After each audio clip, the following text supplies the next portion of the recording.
Let's turn now to a story that has many of our viewers talking. Last night, Paul Hunter brought you the story of Glenna Mae Breckenridge, an Ontario woman who has memories of her father killing 3 Aboriginal boys, burying them, and then getting away with it. In last night's story, we uncovered images that may be remains, and it's raised questions. Tonight, Paul Hunter is here with us to answer some of them. So, Paul, there was an investigation into the accusations back in the 1990s. Do the revelations in your story change anything for police? Yeah, well, the short answer is maybe. I spoke with police today who are well aware of this case. I mean, this is a copy we have of the police file. Look at it, it's huge, right?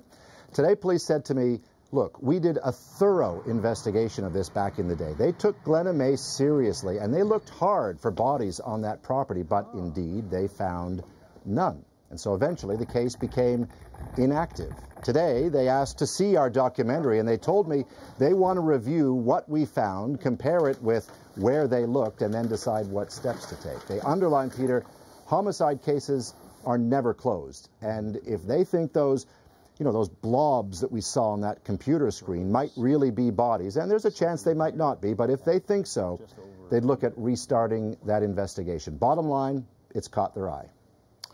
Paul, any effort underway to find out who those boys might have been?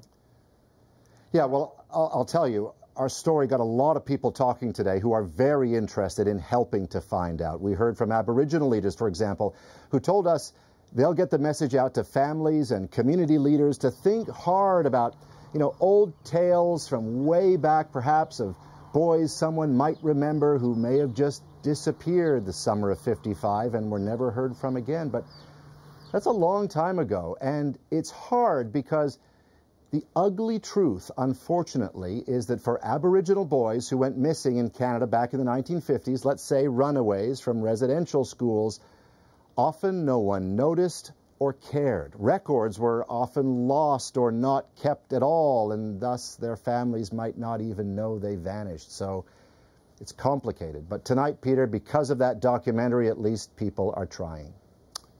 Mystery continues on so many levels. Thanks, Paul. The CBC's Paul Hunter in Washington.